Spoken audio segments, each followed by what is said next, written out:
ಎಲ್ಲರಿಗೂ ನಮಸ್ಕಾರ. ಎಲ್ಲರಿಗೂ ಗೌರಿ ಗಣೇಶ ಹಬ್ಬದ ಆರ್ಥಿಕ ಶುಭಾಶಯಗಳು. ಈಗ ಪ್ರತಿಯೊಬ್ಬರ ಮನೆಯಲ್ಲೂ ಬೆಳ್ಳಿ ವಸ್ತುಗಳು ಇದ್ದೇ ಇರುತ್ತೆ. ಪೂಜಾ ಸಾಮಗ್ರಿ ಆಗಿರ್ಬೋದು, ಬೆಳ್ಳಿ ಚೈನ್ ಆಗಿರ್ಬೋದು, ಕಾಲ್ ಚೈನ್ ಆಗಿರ್ಬೋದು, ಪ್ರತಿಯೊಂದು ಬೆಳ್ಳಿ ಐಟಮ್ ಅಂದರೆ ಭಾಳ ಖುಷಿ ಇರುತ್ತೆ ಎಲ್ಲರಿಗೂ.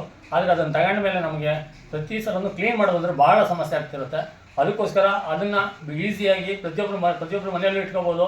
ಈಸಿಯಾಗಿ ಭಾಳ ಸುಲಭವಾಗಿ ಜೊತೆಗೆ ಕಡಿಮೆ ಖರ್ಚಿನಲ್ಲಿ ಕ್ಲೀನ್ ಮಾಡುವ ವಸ್ತುವಿನ ಬಗ್ಗೆ ನಿಮ್ಗೆ ಪರಿಚಯ ಮಾಡಿಕೊಡ್ತಿದ್ದೀನಿ. ಈಗ ನನ್ನ ಹತ್ರ 2 ಬೆಳ್ಳಿಯ ಕಾಲ್ ಚೈನ್ ಇದೆ, ಕೊಳೆ ಆಗಿರೋ ಚೈನ್ ಇದೆ. ಇದು ಯಾವ ರೀತಿ ಕ್ಲೀನ್ ಆಗುತ್ತೆ ಅನ್ನೋದನ್ನು ನಿಮಗೆ ಈಗ ನಾನು ಡೆಮೋ ಮುಖಾಂತರ ತೋರಿಸ್ಕೊಡ್ತೀನಿ.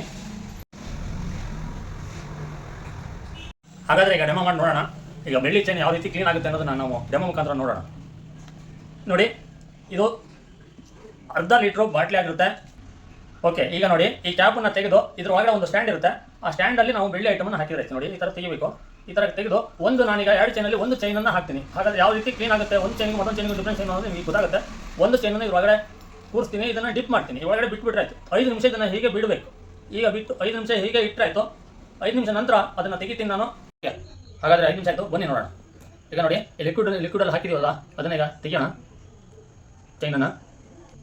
ಓಕೆ, ಈಗ ನೋಡಿ, ಇದನ್ನು ಈಗ ತೆಗೆದ್ವಿ. ಈ ಚೈನನ್ನು ಈಗ ತೆಗಿತಾ ಇದ್ದೀನಿ. ಈ ಚೈನನ್ನು ತೆಗೆದ ಮೇಲೆ ಇದನ್ನು ಏನು ಮಾಡಬೇಕು ಅಂತಂದರೆ, ಒಂದು ಬೋಲಲ್ಲಿ ಸ್ವಲ್ಪ ವಾಟರ್ ಹಾಕಬೇಕು. ವಾಟರ್ ಹಾಕಿ 1 ನಿಮಿಷ. ಈಗ ಇದಕ್ಕೆ ವಾಟರ್ ಹಾಕಬೇಕು. ವಾಟರ್ ಹಾಕಿದ ಮೇಲೆ ಒಂದು ಯಾವುದಾದ್ರು ಪಾತ್ರೆ ತೊಳೆಯೋ ಲಿಕ್ವಿಡ್ ಆಗಲಿ, ಹ್ಯಾಂಡ್ ವಾಶ್ ಆಗಲಿ, ಇದಕ್ಕೆ ಒಂದು 2 ಡ್ರಾಪನ್ನು ಹಾಕಬೇಕು. ಹಾಕಿ ಮಿಕ್ಸ್ ಮಾಡಿ ಬ್ರಷಲ್ಲಿ ಒಂದು ಸಲ ತಿಕ್ಕಬೇಕು ಈ ಚೈನನ್ನು. ಪಾತ್ರೆ ತೊಳೆಯೋ ಲಿಕ್ವಿಡನ್ನು ತಗೊಂಡು ಈಗ ಒಂದು 2 ಡ್ರಾಪನ್ನು ನಾನು ಹಾಕ್ತಾಯಿದ್ದೀನಿ, ನೋಡ್ತೀರಿ. ಓಕೆ, ಹಾಕ್ತಾಯಿದ್ದೀನಿ ನೋಡಿ, 2 ಡ್ರಾಪ್ ಲಿಕ್ವಿಡ್ ಹಾಕ್ತಾಯಿದ್ದೀನಿ. ಓಕೆ, ಈಗ ನೋಡಿ, ಈಗ ಏನು ಮಾಡ್ತೀನಿ ಅಂದರೆ, ಈ ಬೆಳ್ಳಿ ಚೈನನ್ನು ಹಾಕಿದ್ವಲ್ಲ, ಇದನ್ನು ಒಂದು ಸಲ ಇಲ್ಲಿ ಹತ್ತೀನಿ. ಈಗ ಯಾವುದಾದ್ರು ಒಂದು ಬ್ರಷಲ್ಲಿ ಕ್ಲೀನಾಗಿ ತಿಕ್ಕಬೇಕು ಈಗ. ಓಕೆ, ಈಗ ಇದನ್ನು ಕ್ಲೀನಾಗಿ ಒದ್ದಿದ ಮೇಲೆ ಬ್ರಷಲ್ಲಿ ತಿಕ್ಕಬೇಕು. ಈ ಥರ ಕ್ಲೀನಾಗಿ ತಿಕ್ಕಬೇಕು, ಯಾಕೆಂತಂದ್ರೆ ಕೊಳೆ ಕುತ್ಕೊಂಡಿರುತ್ತಲ್ವ. ಓಕೆ, ಈಗ ಎಲ್ಲ ಚೈನು ತಿಕ್ಕಾಯಿತು. ಈಗ ಏನು ಮಾಡೋದು ಅಂತಂದರೆ, ಇನ್ನೊಂದು ಬೋಲಿಗೆ ವಾಟರ್ ಹಾಕ್ತೀನಿ. ವಾಟರ್ ಹಾಕಿ ಒತ್ತೀನಿ ಈಗ ಅದನ್ನು, ನೋಡ್ತಾ ಇರಿ. ಓಕೆ, ಈಗ ವಾಟರ್ ಹಾಕ್ತಿದ್ದೀನಿ. ಮಾಮೂಲಿ ವಾಟರ್ನ ಈಗ ತೊಳಿಬೇಕಲ್ವಾ. ಈಗ ಇದರಲ್ಲಿ ಒತ್ತೀನಿ ಈಗ ಅದನ್ನು, ಚೈನನ್ನು. ಈಗ ನೋಡಿ, ಚೈನನ್ನು ಈಗ ಮಾಮೂಲಿ ವಾಟರ್ಗೆ ಹಾಕಿ ಒತ್ತಿಸ್ತೀನಿ. ಈಗ ಏನು ಮಾಡೋದು ಅಂತಂದರೆ, ಒಂದು ಬಟ್ಟೆ ತಗೊಂಡು ಕ್ಲೀನಾಗಿ ಒತ್ತೀನಿ. ಓಕೆ, ಈಗ ನೋಡಿ, ಇದನ್ನು ಒಂದು ಬಟ್ಟೆಗೆ ಒತ್ಬಿಡೋಣ.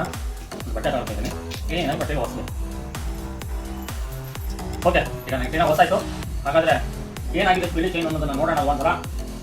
ಈಗ ಒಂದು ಚೈನ್ ಕ್ಲೀನ್ ಆಯಿತು, ಇನ್ನೊಂದು ಚೈನ್ ಇಲ್ಲೇ ಇದೆ. ಅದಕ್ಕೆ ಇದಕ್ಕೂ ಏನು ಡಿಫ್ರೆನ್ಸ್ ಇದೆ ಅನ್ನೋದನ್ನ ಈಗ ಅಲ್ಲಿ ನೋಡೋಣ. ಯಾವ ಥರ ಕ್ಲೀನ್ ಆಗಿದೆ, 100% ಕ್ಲೀನ್ ಆಗಿದೆಯಾ, ನಾವು ಜ್ಯುವೆಲರಿ ಅಂಗಡಿ ಹೋದಕ್ಕಿಂತ ಜಾಸ್ತಿ ಕ್ಲೀನ್ ಆಗಿದೆ, ಏನಾಗಿದೆ ಅಂತ ನೋಡೋಣ. ನೋಡಿ, ಈ ಚೈನು ವಾಶ್ ಆಗಿರೋ ಚೈನು ನಿಮ್ಗೆ ಕಾಣ್ತಾ ಇದೆ. ಇದು ನೋಡಿ, ಇದಕ್ಕೂ ಎಷ್ಟು ಡಿಫ್ರೆನ್ಸ್ ಇದೆ. 5 ನಿಮಿಷದ ಒಳಗಡೆ ಎಷ್ಟು ಡಿಫ್ರೆನ್ಸ್ ಆಗಿದೆ ಅನ್ನೋದು ನೀವೇ ಯೋಚನೆ ಮಾಡಿ. ಥರ ಆಗಿದೆ, ಓಕೆನಾ.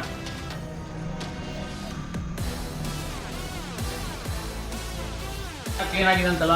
ಹಾಗಾದ್ರೆ ಪ್ರತಿಯೊಬ್ಬರು ಮನೆಗೂ ಬೇಕಾಗಿರೋ ವಸ್ತು ಆಗಿರೋದ್ರಿಂದ ಯಾರಿಗೆಲ್ಲ ಇದು ಬೇಕು, ಅತಿ ಕಡಿಮೆ ಖರ್ಚಲ್ಲಿ ಮನೆಯಲ್ಲಿ ಬೆಳ್ಳಿ ತೊಳಿಬೇಕು ಅಂತಿದ್ರೆ ಈ ಕೆಳಗಡೆ ಕಾಣುವ ನಂಬರ್ಗೆ ಕಾಲ್ ಮಾಡಿ, ಹೆಚ್ಚಿನ ಮಾಹಿತಿಗೂ ಸಮೇತ ಕಾಲ್ ಮಾಡಿ. ಜೊತೆಗೆ ಈ ವಸ್ತು ನಿಮಗೆ ಇಷ್ಟವಾಗಿಲ್ಲ ಅಂತಂದರೆ ವಾಪಸ್ ಸಮೇತ ನಾವು ತೆಗೆದುಕೊಳ್ಳಲಾಗುವುದು. ಜೊತೆಗೆ ಡೋರ್ ಡೆಲಿವರಿ ಸಮೇತ ಕೊಡಲಾಗುವುದು. Thank you.